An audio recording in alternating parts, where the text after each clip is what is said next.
Урматтуу мекендештерим, азыркы учурда бир тарапта коронавирус илдетинин кесепеттери, экинчи жагында экономика тескери таасир этчү коркунучта турат. Дүйнөнү дүрбөлөңгө түшүргөн кырсыктан элибиздин аман эсен алып чыгуу үчүн болгон күч аракетибизди жумшап жатабыз.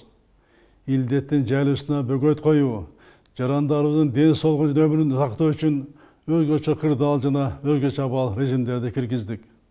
Мамлекеттик органдар, жергиликтүү бийлик, дарыгерлерибиз, милиция жана аскер кызматкерлери күнү-түнү эмгектенишип, калкыбыздын өмүрүн сактоо үчүн болгон аракетти жасашууда. Айыл, район, облустардын жашоочулары жеринде тартипти кармап, кирген чыкканды көзөмөлдөп, илдетке каршы күрөштө чоң жардам беришүүдө. Жалпы элибиз кырдаалы туура түшүнүп, сабырдуулук жана жоопкерчилик менен мамлекеттик органдардын аракеттерин колдоп, талап кылган эрежелерди сактап берди. Чогуу жасаган ушул аракеттер ордунун андан ары жайышына бөгөт болду. Эми экономикабызды жандандыруу үчүн ишкерликтин айрым багыттарына уруксат берилди. Алар өз жумушун кайрадан баштады.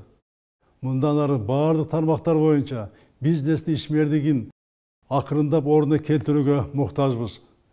Бирок адамдарыбыздын ден соолугу жана өмүрү баарына кымбат. Ошондуктан жалпы республиканын аймагында өзгөчө кырдаал режими сакталат, анын мөөнөтү дагы узартылат.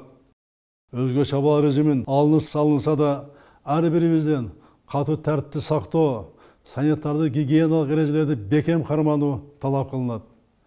Ишканалардын иши жанданып, карым-катыш ачылган шартта да бул талаптарды кымтыксыз аткарууга милдеттүүбүз. Коомдун саламаттыгы үчүн мамлекет жооптуу, бирок ордунун жайылып кетишине жол бербөө үчүн мамлекет менен катар ар бир жаранда өз жоопкерчилигин сезүүгө милдеттүү. Ыктыярдуу жоопкерчилик мурдагыдан да күчтүү болушу керек.